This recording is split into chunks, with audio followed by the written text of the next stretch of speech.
तो हेलो दोस्तों, आप सभी लोग कैसे हो? आशा करता हूँ कि आप सभी लोग बढ़िया होंगे, मस्त होंगे, स्वस्थ होंगे। तो आपका भाई एक बार फिर ब्लॉग लेने आ गया है राजा राव पठार में। तो इधर हो रहा है पिछला वर्ग का रैली, तो हम लोग इधर ही आए हैं और दिखला रहे हैं आपको वीडियो पर। तो वीडियो पर बने रहिए और अच्छा वीडियो दिखाएंगे। तो प्लीज़ वीडियो को सब्सक्राइब करके रखो और इधर का रैली दिखलाएंगे, जाम दिखलाएंगे, क्या क्या होता है उसको। तो वीडियो पर बने रहिए और चलते हैं आगे की तरफ, दिखलाते हैं और कंटिन्यू बने रहिए।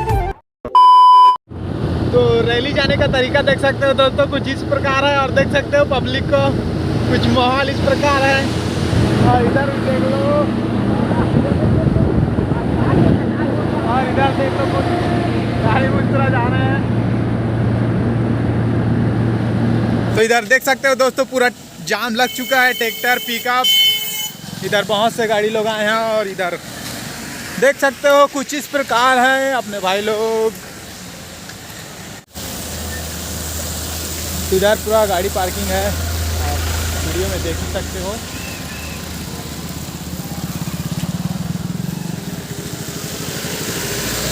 और माहौल कुछ इस प्रकार है, आप देख सकते हो। तो इधर देख सकते हो होटल भी लगा है और बरसात भी है। भजिया खाने में यही मौसम में मज़ा आएगा भजिया खाने में। और इधर देख सकते हो कुछ इस प्रकार माहौल है, पब्लिक है, पिछला वर्ग समाज के पब्लिक लोग। तो अभी चलते हैं आगे की तरफ, आप लोग को दिखाते हैं यहाँ का पब्लिक कुछ इस प्रकार है, देख सकते हो दोस्तों। तो इधर देख सकते हो पब्लिक कुछ इस प्रकार है। और अभी आधे लोग नहीं पहुँचे, आधे लोग पहुँचे हैं। इधर का व्यू देख लो।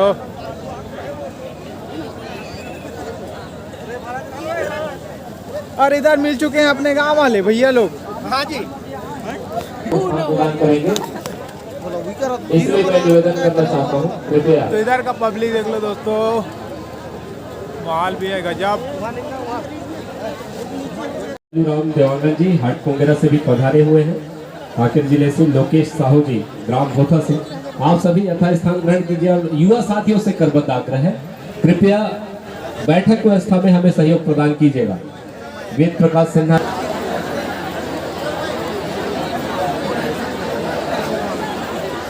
युवा प्रकोष्ठ के साथियों से निवेदन है, कृपया बैठक व्यवस्था सुनिश्चित कीजिएगा। और जहां पर नहीं बिछा है भी युवा प्रकोष्ठ पूजा अर्चना करके पड़ाव हम आरंभ करेंगे। इधर देख सकते हो कुछ पब्लिक इस प्रकार है दोस्तों।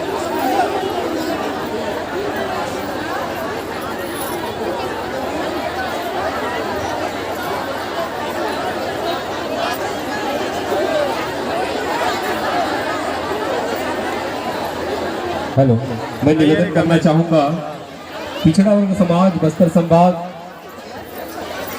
जो 11 सूत्री मांग है उसके संयोजन समिति में जितने भी प्रबुद्ध जन हैं वो कृपया मंच के समीप उपस्थित रहेंगे। श्रीमान जगन्नाथ साहू जी जिलाध्यक्ष कांकेर, छगन यादव जी जिलाध्यक्ष बालोद, कारिया दीवान जी संरक्षक, नीलकंठ साधु जी संरक्षक कोंडागांव, तरुण धाकर जी जिलाध्यक्ष जगदलपुर, रितेश पटेल जी जिलाध्यक्ष कोंडागांव करने कष्ट करेंगे। मंच के दाईं ओर जो पार्किंग है कार, उसे दूसरे स्थान पर पार्क करने कष्ट कीजिएगा। और पूजा अर्चना यदि संपन्न हो चुकी हो तो कुछ इधर का व्यू देख सकते हो दोस्तों, इस प्रकार का है। इधर आप समाज के लोग और इधर पंडाल देख सकते हो आगे तरफ, और जूम करके दिखलाता हूँ। इधर है पंडाल और इधर है लाखों की संख्या में आए हैं पूरे पब्लिक लोग, पूरा बस्तर संभाग के लोग हैं। और कुछ ये राजा राव पठार में हो रहा है दोस्तों।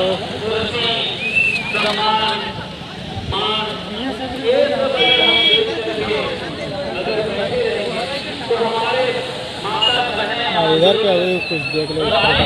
इनको व्यवस्था कौन प्रदान करेगा? तो मैं निवेदन करूं हमारे क्रम से क्रम। और इधर पुलिस फोर्स भी लगा है दोस्तों, कुछ इस प्रकार देख सकते हो। और इधर है पार्किंग, आप गाड़ी इधर पार्क कर सकते हो।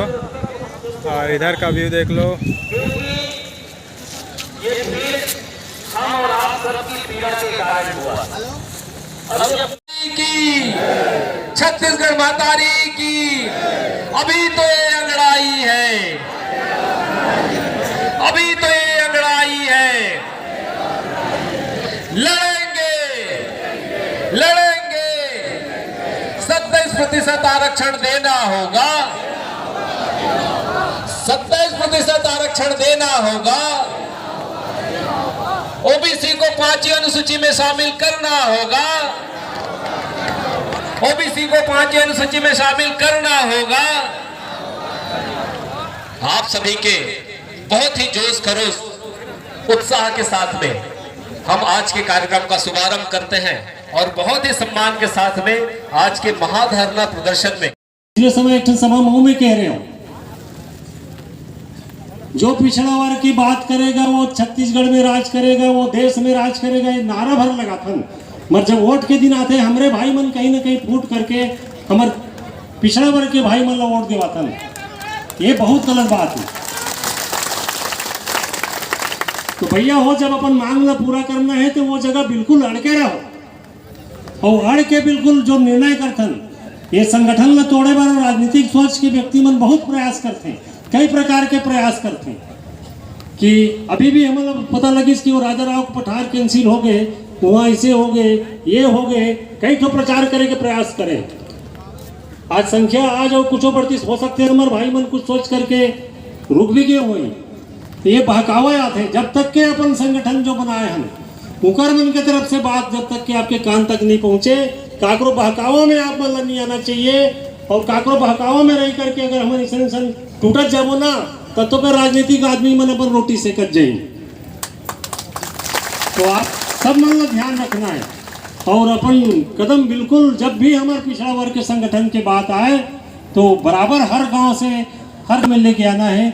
ये सब गांव मन में हम सूचना कर करके बता रहे हैं। तो भैया हो, आप सब मन जब संगठन में सकलात हो तब ऐसे मत सोचो कि हमन ने मतलब सियान चुने हन ब्लॉक के भैया, हमारे जिला के सब अध्यक्ष भैया मन है, बीच बीच में हमन तुहर मन के बहुत बड़े सम्मेलन नहीं कराएं, मगर हमारे ब्लॉक स्तर के, हमारे जिला स्तर के जतक भी पदाधिकारी हैं निरंतर लगे हुए हैं और निरंतर ज्ञापन सौंपत जाते हैं। जहाँ जहाँ मौका लगिस वहाँ वहाँ हमारे जतक भी पदाधिकारी भाई हैं ये मन बराबर जाते हैं। बिल्कुल पिछड़ा वर्ग के काम में मन निष्क्रिय हो गए हैं, बड़ दिन हो गए, हम पूछत नहीं है, ऐसे कहीं भी भावना नहीं है, बराबर आकलन नहीं हो पाएगा। इसलिए दूसरा मांग ये है और तीसरा मांग इस प्रकार से है कि बस्तर संभाग में निवासरत अन्य पिछड़ा वर्ग को परंपरागत वनवासी मूल निवासी होने के नाते 5वीं अनुसूची और पेशा कानून के दायरे में शामिल करते हुए प्रतिनिधित्व का अवसर प्रदान किया जाए। इस प्रकार से हमारी तीसरी मांग है।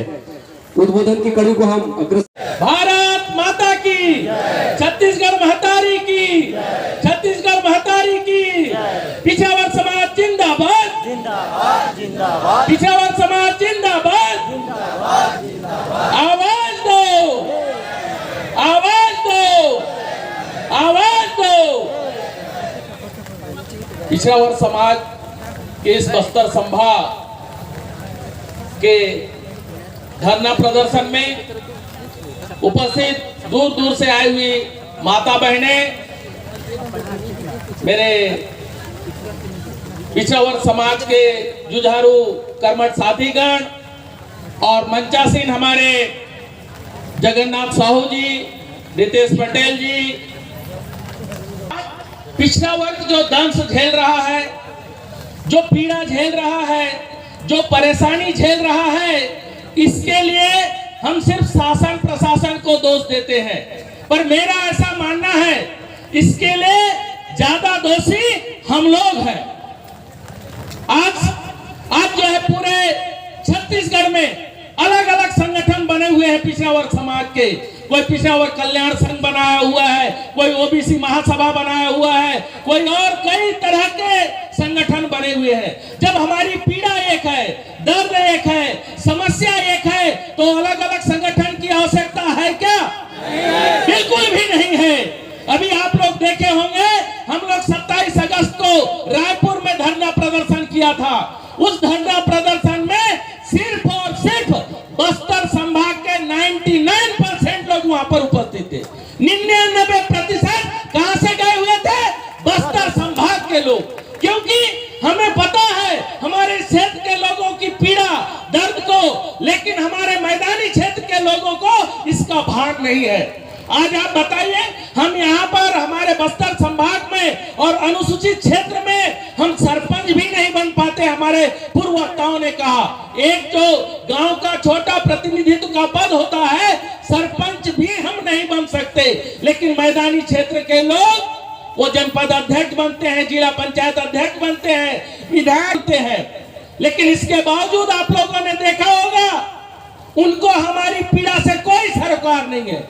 किसी भी पार्टी के वो मंत्री रहे, विधायक रहे, चाहे सांसद रहे, किसी को आज तक हमारी मांग को, हमारी समस्या को उठाते हुए आपने देखा है? नहीं देखा है। तो ऐसे प्रतिनिधित्व के होने का क्या मतलब है? जो अपने बिरादरी के, अपने समाज की पीड़ा को अपने विधानसभा में, संसद में आप रख नहीं सकते, तो फिर रखेगा कौन? इसलिए क्योंकि मैदानी क्षेत्र की पीड़ा अलग है, उन लोगों को हर चीज जो है आसानी से मुहैया हो जाता है, आसानी से मिलता है। तकलीफ है तो सिर्फ बस्तर संभाग के लोगों को तकलीफ है। इसलिए हमारा मानना है कि यहाँ जो है प्रजातंत्र है, और प्रजातंत्र में सबको प्रतिनिधित्व का अवसर मिलना चाहिए। सेन जी बोल रहे थे क्या हम कोई पाप किए हैं, क्या कोई गुनाह किए हैं कि हमको बस्तर संभाग में ईश्वर ने जन्म दिया? कोई पाप किए हैं हम लोग? नहीं किए हैं। प्रजातंत्र में सबको जब वोट देने का अधिकार है तो चुनाव लड़ने का अधिकार होना चाहिए कि नहीं? होना चाहिए कि नहीं? ये हमारा मौलिक अधिकार है, लेकिन मौलिक अधिकार से हमको वर्षों से वंचित किया गया है। आज 1996 के पहले कई गांव में जहां पर हमारी बहुलता होती थी, वहां पर हमारे लोग भी सरपंच हुआ करते थे। याद है? पुराने हमारे जो जितने भी सियान सजन होंगे सबको पता है हमारे लोग भी सरपंच बनते थे। लेकिन जब पेशा कानून लागू हुआ, पेशा कानून लागू होने के बाद से हमारा सरपंचीकरण भी छीना गया। इसमें किसी आदिवासी भाइयों का कोई रोल नहीं था, उनकी न मांग भी नहीं थी, लेकिन शासन प्रशासन में बैठे लोग वो जो है दोहरी नीति लागू करते हुए हमारे साथ सौतेला व्यवहार किया। माँ और मौसी के बेटों के बीच में जो व्यवहार होता है उस तरह का व्यवहार किया गया, और आज हम लोगों को प्रतिनिधित्व विहीन किया गया। तो आज हमारे दुख दर्द को सुनने वाला नहीं है, समझने वाला नहीं है, वहां पर हमारी बात को कोई रखने वाला नहीं है। इसलिए आज आवश्यकता पड़ा कि हम एक होके अपनी मांगों को लेके आवाज उठाएं। आज भरी बरसात में इतनी भीड़, इतना जमावड़ा इस बात को दर्शाता है कि हम वास्तव में कितने पीड़ित हैं, कितना दर्द हम झेल रहे हैं। मैंने वहां के मंच में कहा था, रायपुर के मंच में मैं देखा वहां पर बड़े बड़ी हस्तियां जो है मंच में बैठे थे। जब मैं पूछा कि किस क्षेत्र से कितने लोग आए हैं, वहां जितने लोग भी बैठे थे उनके क्षेत्र से एक भी व्यक्ति आया नहीं था, लेकिन वो हमारा लीडर बना बैठा है। वो हमारी मांग को कभी मंच तक उठाता नहीं है, बात को रखता नहीं है। जब वो रखता नहीं है तो हमारा समस्या का समाधान कैसे होगा? अभी जो है बीच में हमारे जो माननीय मुख्यमंत्री ने 27% आरक्षण के लिए जो है लोकसभा विधानसभा में पास करके राज्यपाल के पास भेजा है। बसाए हैं पूर्वजों ने, जंगल को काट के जो है अपने अपने गांव को बसाया है। इसलिए आज गांव में हमारे भी लोग गायता है, पुजारी है, सिरा है, गुनिया है, नहीं है? इस तरह से हम भी मूल निवासी हैं, और हमारे लोग भी जंगल जमीन पर काबिज हैं। लेकिन हमसे कहा जाता है कि 75 वर्ष पूरा किया है इस क्षेत्र में निवास करते करते, उसी को जंगल जमीन का पट्टा मिलेगा। लेकिन ठीक इसके उलट हमारे आदिवासी भाइयों के लिए नियम नहीं है। यदि वो 2005 से जंगल जमीन पर काबिज है तो उनको धड़ल्ले से पट्टा मिल दिया जा रहा है। तो हम लोग क्या गुनाह किए हैं भाई? हम लोग जब उनको, वो भी हमारे भाई हैं, उनको जब दिया जा रहा है तो जंगल जमीन का पट्टा हमको भी मिलना चाहिए। मिलना चाहिए कि नहीं मिलना चाहिए? इसके अलावा बहुत सारी ऐसी मांगे हैं। छात्रवृत्ति जो है हमारे बच्चों को कम मिलता है, शिष्यवृत्ति हमारे बच्चों को कम मिलता है। हमारे बच्चे हॉस्टल में रहते हैं, हॉस्टल में तो ऐसे सीट है नहीं, बहुत कम है, फिर भी उनको कम पैसा मिलता है और आदिवासी भाइयों को ज्यादा मिलता है। मेस जो चलाना होता है, मेस चलता है, मेस में सबके लिए वही महंगाई तो वही है ना। हमारे बच्चों को क्या सस्ता में मिल जाता है क्या? सस्ता में हमारे बच्चे रह पाएंगे क्या? नहीं रह पाएंगे। इसलिए एक मांग ये भी है कि छात्रावास, आश्रम और स्कूलों में भी 27% आरक्षण लागू किया जाए। हमारे बच्चों को भर्ती, जब हमारे बच्चों को डॉक्टर बनना है, इंजीनियर बनना है, तो नीट आदि की परीक्षा कर देते हैं, उनको मुश्किल से 6% का लाभ मिलता है। हम चाहते हैं कि हमारे बच्चों को भी आगे पढ़ने का अवसर दिया जाए और 27% आरक्षित किया जाए, चाहे वो हॉस्टल हो, चाहे स्कूल हो, चाहे कोई भी जो कंपटीशन एग्जाम है उसमें भी इनको इस ढंग से मिलना चाहिए। बहुत सारी मांगे हैं, बहुत सारे वक्ता हैं, लेकिन आप सभी को मैं पुनः बार निवेदन करना चाहूंगा कि हमको निराश नहीं होना चाहिए। कई लोग ये पूछते हैं कि हम लोग उस दिन आंदोलन किए, क्या हुआ? कुछ हुआ क्या? इतना में कुछ नहीं होने वाला है। जो भी सत्ता में बैठे हैं वो भैरे लोग हैं, उनको जगाने के लिए इतना में काम नहीं चलेगा। कुंभकर्ण को जगाने के लिए क्या क्या कारनामा किया गया, कितना जो है उदंता, कई तरह से उसको टार्चर किया गया, तब जाके जागा। वैसी ही हमको भी शासन प्रशासन के खिलाफ अपनी आवाज को बुलंद करना होगा, तभी हमारी मांग पूरी होगी। बस इतना कहकर मैं अपनी बात को विराम देता हूँ। जय हिंद, जय भारत, जय छत्तीसगढ़, जय पिछावर समाज। पिछावर समाज जिंदाबाद, पिछावर समाज जिंदाबाद। आवाज दो। धन्यवाद, बहुत बहुत धन्यवाद। और ये हमारा उद्देश्य है, हम 11 सूत्री मांगों को लेकर चल रहे हैं। हमारे सारे विधायक, सारे विपक्ष के नेता, सारे लोगों को मालूम है कि इन लोगों की मांग बहुत जायज है, लेकिन आज तक कोई भी विधायक, सांसद, कोई हमारे पास बात करने के लिए नहीं आया है। और आने वाले समय में चुनाव है, भारतीय जनता पार्टी के जितने भी पिछलंगू है वो भारतीय जनता पार्टी में रहे, और कांग्रेस के जितने लोग हैं वो कांग्रेस में रहे, लेकिन आम पब्लिक कोई भी परिवर्तन यात्रा में या विकास यात्रा में नहीं जाएगा। कोई भी, जब तक दोनों पार्टी अपने घोषणा पत्र में आश्वासन दें कि हमारे लिए क्या करेंगे, उन बातों को, क्योंकि हम लगातार आज पिछले 2 सालों से एक परिवार से 2-2 हजार, 3-3 हजार रुपए की चंदा दिए, आज 500-500 रुपया के मंद और चपटी में बिक जाओगे। इस बात को हमेशा याद रखना, इस बात को याद रखना। पूछना उन कार्यकर्ताओं से कि हमारे आंदोलन का क्या हुआ, सारे लोगों को पूछना है। आने वाले समय में हम 12 विधानसभा में सरकार बना भी सकते हैं और सरकार बिगाड़ भी सकते हैं। इसलिए हमको आज धमकी मिलता है कि हम आप लोग चक्का जाम करोगे तो अंदर कर देंगे, चक्का जाम करोगे तो आपके खिलाफ FIR दर्ज कर देंगे। हमारे भाई लोग रात भर यहाँ पर गौरी शंकर, सत्तार पटेल लोग जाकर इस मंच को बनाए, और ये किसी बाप का नहीं है, ये सरकारी जमीन है, हम इसको पकड़ नहीं सकते। क्या कर लेगा प्रशासन? भारत माता की।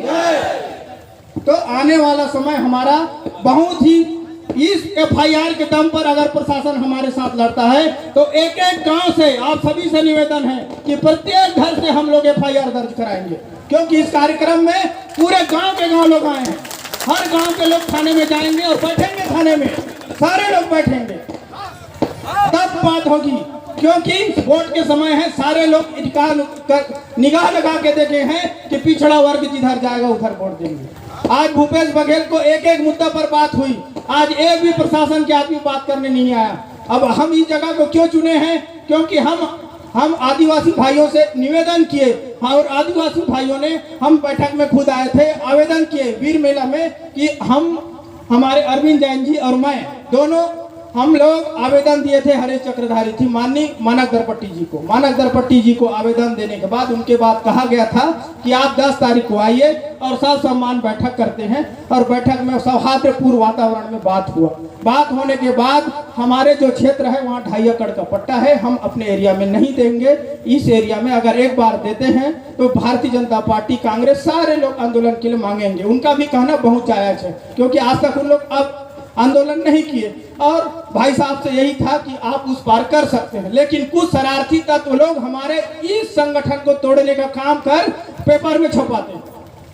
तो आप लोगों से निवेदन है कि ये संगठन कभी नहीं टूटेगा। आप सब जो निर्णय लोगे वही निर्णय किया जाएगा।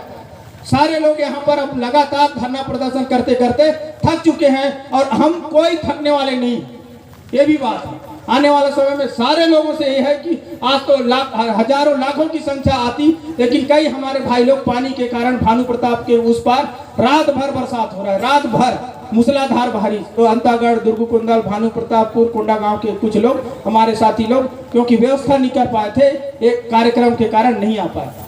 आज स्थिति बहुत ही स्थिति खराब है। आने वाला समय में ये हमारे 11 सूत्री मांग है। 11 सूत्री मांगों में जब 27% आरक्षण की बात होती है तो 27% आरक्षण को भूपेश बघेल संविधान में हमारे छत्तीसगढ़ के विधानसभा में पारित किए हैं, तो उनका कॉपी को सार्वजनिक करें और उस कॉपी को 9वीं अनुसूची में जोड़कर केंद्र सरकार को भेजें। आज तक सिर्फ एक ही बात बोलते हैं कि राज्यपाल रोका है, राज्यपाल रोका है। जब हमारे प्रतिनिधि मंडल है तो हमारे प्रतिनिधि मंडल के सामने विधानसभा में जो पारित किया उसको सार्वजनिक किए, तब केंद्र सरकार को आपके द्वारा भेजा गया है 9वीं अनुसूची में। अगर 9वीं अनुसूची में भी लिखे हैं तो उसकी कॉपी हमको दिखाइए, राज्यपाल से हम लड़ेंगे। यह हमारा उद्देश्य है, क्योंकि जब तक कॉपी उपलब्ध नहीं होगा तब तक हमको कैसे पता चलेगा कि वो वास्तविक में 9वीं अनुसूची में जुड़े। तमिलनाडु में 70% आरक्षण लागू है, तमिलनाडु में 70% आरक्षण लागू है, क्योंकि वहां के राज्य सरकार ने प्रस्ताव पारित करके केंद्र सरकार को 9वीं अनुसूची में जोड़कर भेजा, तब जाके केंद्र सरकार ने पारित किया। आज हमारा छोटा सा काम पिछड़ा वर्ग मंत्रालय की घोषणा किए हुए 1 साल हो गया। छोटे से काम को उन्होंने पिछड़ा वर्ग मंत्रालय आज तक नहीं बना पाया, तो क्या हमको 27% आरक्षण दे सकता है? तो सिर्फ और सिर्फ यहाँ पर राजनीति कर रहे हैं। और हम तो उनको मंच संचालन करके यहाँ तक बोले थे कि आप हमारे समाज के गौरव हो, हमारे क्षेत्र में जो दुख दर्द और पीड़ा है, शासन की योजनाओं में हमको समानता का अधिकार मिलना चाहिए कि नहीं मिलना चाहिए। तो इसलिए सभी लोगों से मेरा निवेदन है कि आने वाले परिवर्तन यात्रा और विकास यात्रा में जब तक भारतीय जनता पार्टी और कांग्रेस दोनों ही पार्टी अपने घोषणा पत्र का पूरा स्टैंड हमारे सामने रखें, हमारे कमेटी के सामने पटल में बिठाकर बात करेंगे हमारे अनुसूचित क्षेत्र में, तब बात होगी। आप लोग अगर सहमत हैं तो सब हम मेरे साथ सहमति जाहिर करें, क्योंकि पिछले समय भी भारतीय जनता पार्टी की सरकार हमको ठगा है और आज भी कांग्रेस की पूरी सरकार हमको ठग रहे हैं। आज बोलते हैं कि हम वो क्षेत्र अनुसूचित क्षेत्र में सिर्फ क्या हमारे आदिवासी भाई लोग रहते हैं। आज हम हर विधानसभा में 40,000 से 50,000 लोग हैं और हम सरकार बदलने का काम भी कर सकते हैं। इस बात को विशेष रूप से ध्यान दीजिए और गांठ बांध के जाइए। जो लोग नहीं आए हैं उन लोगों से भी मेरा निवेदन है कि आने वाले समय में कोई भी विकास यात्रा और परिवर्तन यात्रा में किसी भी घर के नहीं जाना चाहिए। हमारे 55,000 रुपया खर्चा हुआ है, उसका हिसाब कौन देगा? हमारे बच्चों का भविष्य कौन तय करेगा? इस बात को आप सब लोग तय कर लीजिए और यही कहकर मैं अपना स्थान ग्रहण करता हूँ। बोलो भारत माता की, भारत माता की। एक बात मैं और बोलना चाहता हूं भाई जगन्नाथ, और हम लोग सब विचार किए थे कि आदिवासी भाई लोग का उधर वो एरिया है, ठीक है ना, तो हम अगर हमको अभी मूर्ति बिठा दो और दबाओ। बोलो भारत माता की, बोले भारत माता की। हम जिस उद्देश्य से आए हैं उस उद्देश्य को हमको करना है। हमारा 11 सूत्री मांग है और इन मांगों पर हमारे जो स्टैंड लिया हुआ है उस स्टैंड के हिसाब से हमको काम करना है। बोलिए भारत माता की। इसी क्रम में मैं निवेदन करना चाहता हूं, बहुत बहुत तालियों के साथ अभिनंदन करें जगन्नाथ साहू जी का। और इसी क्रम में श्रीमान गौरी शंकर साहू जी से निवेदन है अगले वक्ता के रूप में आए और अति संक्षिप्त रूप में व्यवस्था के अनुरूप यहाँ हमारी सब लोग का समर्थन होगा। इस जगह में हम आने वाले समय में भी कार्यक्रम कर सकते हैं कि नहीं? इतना बड़ा पिछड़ा वर्ग समाज है, क्या सरकार से भवन मांगते रहेंगे? बताइए मेरे को, क्या सरकार से भवन मांगते रहेंगे? करेंगे। हमको सरकार से पिछड़ा वर्ग का भवन नहीं चाहिए, बल्कि हमको अपनी अधिकार चाहिए, अपनी अधिकार चाहिए। हमारे पूर्वजों ने यह खून और पसीना लहू बहाया है और उनके हम वंशज हैं। तो आज भी इस पिछड़ा वर्ग के मांग के लिए यदि हमको बलिदान होना पड़ेगा तो हम बलिदान भी हो जाएंगे, बलिदान भी हो जाएंगे। लेकिन हम उस वंशज के, उन पूर्वजों के वो हम वंशज हैं, कभी अपने बातों से नहीं मुकरने वाले हैं। तैयार हैं? तैयार हैं? तैयार हैं? आवाज दो, आवाज दो। और निश्चित रूप से जिस प्रकार से पिछड़ा वर्ग के साथ ऐसा कृत्य व्यवहार किया गया है, यह कभी भी भविष्य में ऐसा और व्यवहार नहीं होना चाहिए, नहीं तो पिछड़ा वर्ग कभी भी बर्दाश्त नहीं करेगा। मैं एक चंद पल को अपनी बात पूरी कर रहा हूं। कायकेर जिला में जिसकी संगठन नहीं है वो रायपुर में जाकर के सम्मेलन करता है। पता है आप लोगों को? है, पता लगता है कि रायपुर में जाकर सम्मेलन करता है। मैं आप सबसे पूछता हूं, आपको सम्मेलन करने की जरूरत है? आपको सम्मेलन करने की जरूरत है कि आंदोलन करने की जरूरत है? कितने लोग सम्मेलन करने वाले में हैं बताओ मेरे को। हम सम्मेलन करने वाले हैं क्या? हमको आंदोलन करने वाले हैं। और हमारे माताएं बहनें यहाँ अपने घर से आई है, खून पसीना बहा के आई है। कोई राजनीतिक व्यवस्था और सहयोग से पंडाल नहीं बना है, एक एक व्यक्ति के एक एक रुपया से हमारा पंडाल बना है। उस व्यक्ति को भी हम इस मंच के माध्यम से बताना चाहते हैं, तुम रायपुर सम्मेलन मत करो और जगदलपुर सम्मेलन मत करो। तुम्हारे में इतना हिम्मत है, तुम्हारे साथ जनता है, तो कायकेर जिला में सम्मेलन करके बताओ, हम मान जाएंगे। लोगों को गुमराह करने का काम कर रहा है। मैं आप सबसे निवेदन भी करना चाहता हूं, यदि हमारा संगठन है तो एक ही संगठन है, वो क्या है? सर्व पिछड़ा वर्ग बस्तर संभाग संगठन। एक ही संगठन और एक ही निशान, और सब करेंगे उसी में काम, ठीक है? और जो दलाल आज इस मंच के माध्यम से शपथ लेके जाना पड़ेगा, सरकार इस मंच के माध्यम से सरकार तक बात पहुंच गई है कि राजाराव पठार में बस्तर संभाग का धरना प्रदर्शन है। यदि सरकार पिछड़े वर्ग का हितैषी है और 27% आरक्षण की बात करता है, उपचुनाव में पटाखा फोड़वाता है, आज उसकी नियत साफ है, तो आज पिछड़ा वर्ग से इस मंच में प्रतिनिधि मंडल बना करके हमारे से बात करे और ये बताए कि वो हमारे मांग को, कितनी मांगों को समर्थन करता है। बात सत्य है गलत? अगर आज सरकार प्रतिनिधि मंडल बना करके इस मंच के माध्यम से अगर हमारे साथ बात नहीं करता है पिछड़े वर्ग से, तो हम सरकार को पिछड़ा वर्ग का हितैषी समझेंगे क्या? समझेंगे? नहीं उठाते, समझेंगे क्या? समझेंगे? जब हमारा वो हितैषी नहीं हो सकता तो क्या हमको उसको अपनी बहुमत विषय पर हमको सहमति प्रदान करना चाहिए? जो पिछड़े वर्गों का बात करेगा, जो पिछड़े वर्ग का काम करेगा, उनको हम लोगों को समर्थन करना चाहिए कि नहीं चाहिए?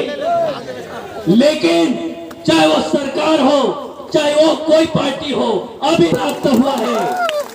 और मैं निवेदन करता हूं, ये टेंट को लगाने में 3 बार ट्रांसपोर्टिंग आना जाना, कल भी मैं 12 बजे रात को यहाँ आया था, एसडीओ मैडम आ गई थी, वहां भी ब्रेक कर रहा था। साथियों, ये अगर गौरी शंकर लड़ता है, जगन्नाथ लड़ता है, बस्तर संभाग के प्रतिनिधि मंडल अगर लड़ता है, तो केवल आपके ताकत से लड़ता है, आपके ताकत से लड़ता है, आपके ताकत से नहीं लड़ता है। कई षड्यंत्र होगा, हमारे प्रतिनिधि मंडल को उठा करके ले जाएंगे, लेकिन आपको उनका जवाब इस रोड में देना होगा, इस रोड में देना होगा, इस रोड में देना होगा। यही और जो भी सहयोग करना चाहता है, पिछड़ा वर्ग कोई राजनीतिक पार्टी से सहयोग लिया नहीं है, यहाँ लेगा। ये अपने अधिकार की लड़ाई है और यहाँ जितने भी आए हैं, जो ये अधिकारी हो, कर्मचारी हो, किसान हो, व्यापारी हो, मैं आप सबसे निवेदन करना चाहता हूँ, इस कार्यक्रम को सफल बनाने में तो आपका सहयोग है तन और मन से, लेकिन जो व्यक्ति धन से अगर सहयोग करना चाहता है, कृपया आकर के हमारे बृजलाल साहू से संपर्क करें। मैं इतने माता यहाँ बैठे हैं, धूप से आकर के, पानी से, बारिश से, भूखे लांघन, एक कप हम चाय नहीं पिला सकते, लेकिन एक कप पानी। जितने भी संयोजन महल के सदस्य हैं वो कृपया मंच पर उपस्थित होने का कष्ट करें। तत्काल एक सूचना बैठक रखा गया है।